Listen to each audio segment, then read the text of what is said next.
Children, next let's discuss the second application to deduce relationship among different physical quantities. What do you mean by that? It just means we have to derive a relation, okay, with the given physical quantities. So here we are supposed to find out the time period of a simple pendulum using this dimensional analysis. We are going to find out the time period of a simple pendulum. So what do you know about simple pendulum? You might have learned about simple pendulum in your lower classes. And what type of motion is executed by simple pendulum? Yes, it's an oscillatory motion, just like the motion of a swing. Now, here I have drawn a simple pendulum. Simple pendulum consists of a bob of mass m, and this bob is suspended from a rigid support using a string. Then L is the length of the pendulum, and length of the pendulum is considered as the length from the point of support to the middle of the bob. So that is the length of the pendulum. So m is the mass of the bob, L is the length of the pendulum, and also R, we can consider R as the radius of the bob, and G is the acceleration due to gravity acting on the bob since it is hanging down. Why? Because when we change length of the pendulum, time period is going to change. And when we change the mass of the bob, time period is going to change. Also, the acceleration due to gravity affects the time period of simple pendulum. Variation in acceleration due to gravity also makes variation in the time period of pendulum. And what do you mean by time period of a pendulum? Time period of a pendulum is the time taken by the pendulum to complete one oscillation. And we have an experiment based on simple pendulum. Whenever we get a chance, we can do it in our physics lab. Okay.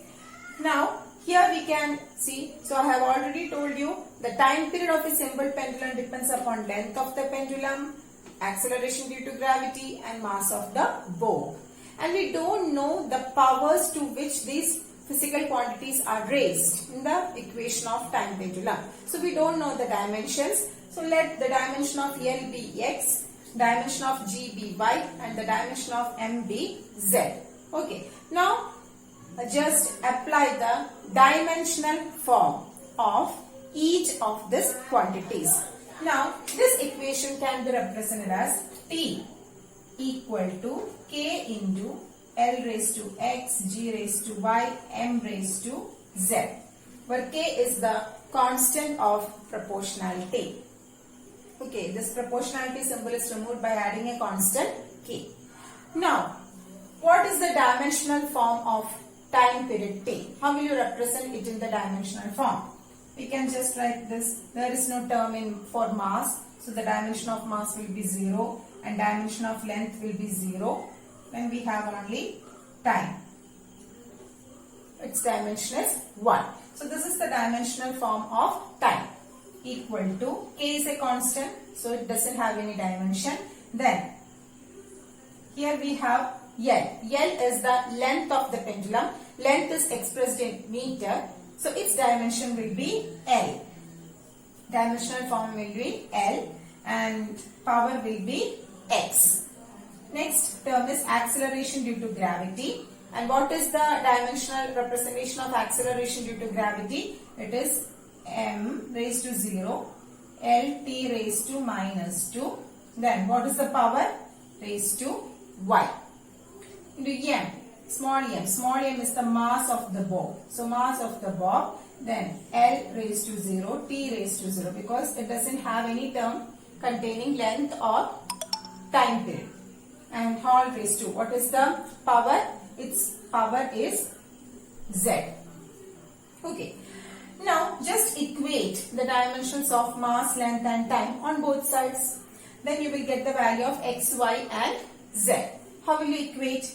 On the LHS side, what is the dimension of mass? Dimension of mass is 0. So 0 equal to. We are equating the dimensions of mass first. When we equate the dimensions of mass, on the LHS part, the dimension of mass is 0 equal to. On the RHS part, what is the dimension of mass? Here we have m, here we have m.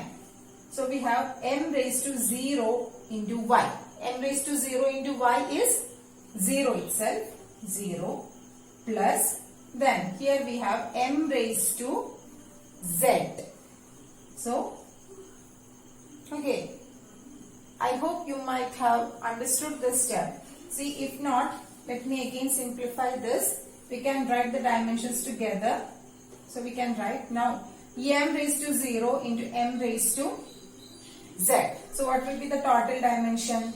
M raised to 0 into y is 0. M raised to z. So the dimension of mass is z. Now, what is the dimension of L? L raised to x. Then here we have L. L raised to y.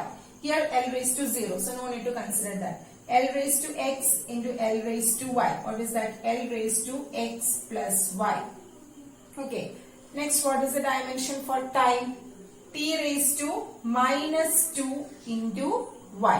So t raised to minus 2 into y. Here we have t raised to 0. So no need to consider that case. So this is the total dimension of m, l and t on the RHS side. I think now you can easily equate the dimensions. So when we equate the dimensions for mass, what you will get? On the LHS side we have the dimensions for mass as 0. 0 equal to. On the RHS side we have the dimension of mass as z. So z is equal to 0. Next, when we equate the dimensions for length, what you will get? On the LHS side, the dimension for length is 0. On the RHS side, the dimension for length is x plus y. Okay, so we have x plus y equal to 0. Also, x is equal to minus y. Okay, next, equate dimensions for time. So here on the RHS part, we have dimensions for time as 1. And on the LHS part, the dimension for time is 1. And on the RHS side, the dimension for time is minus 2y. Okay, so what is y? Y will be equal to minus 1 by 2. Okay, y is equal to minus 1 by 2. So we got the value of y. Y is equal to minus 1 by 2. So what will be x? X is equal to minus y. So the value of x will be half, 1 by 2. And what value of z is 0. Okay, so just follow the steps for dimensional analysis. Now let me rub this part.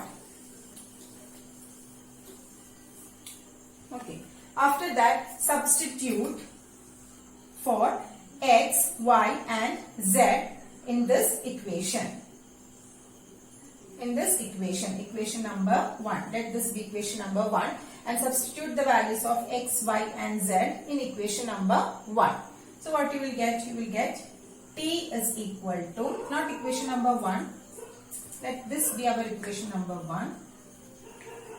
Let this be our equation number 1. Okay, so substitute the values of x, y and z in this equation. So you will get t equal to k into L raised to, what is x? What is the value of x? X is half. So write half, L raised to half. Then g raised to y. What is the value of y? Y is minus half.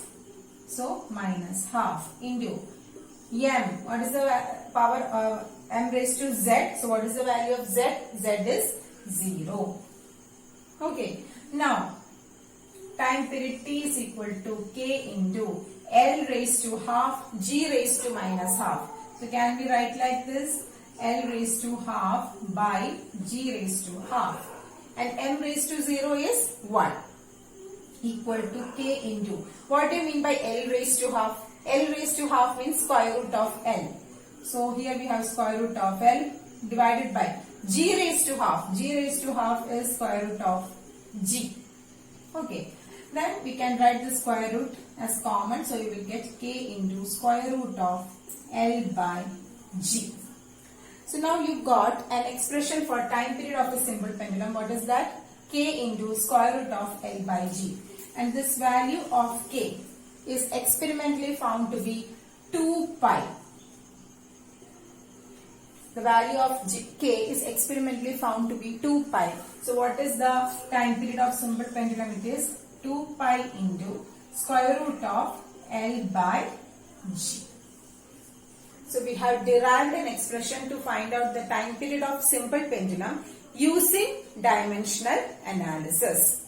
So what is the first step? First we need to write the given factors for time pendulum. It is already given in the question. The time period of a simple pendulum depends upon length, mass and acceleration due to gravity. So you need to write like this, that this time period depends upon length, acceleration due to gravity and mass. But we don't know the powers. So let the powers be x, y and z.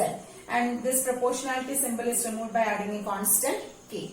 Then write the dimensional form of each of these physical quantities and equate the dimensions or the powers of each physical quantities. And when we equate, you will get the values of x, y and z. Then substitute the values of x, y and z in the equation number 1. So we will get equation like this. And experimentally the value of k is found to be 2 pi. So just substitute 2 pi here. Then you will get the time period for a simple pendulum as t equal to 2 pi square root of L by G.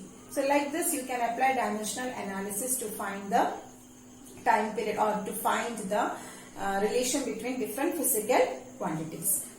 So children, with this I am concluding my session. Also I am concluding this chapter. We will meet in the next session, and a YouTube video based on the topic have been uploaded. Learn the printed notes and then attend the test paper seriously. Okay children, take care, stay home, stay safe, keep learning. Thank you.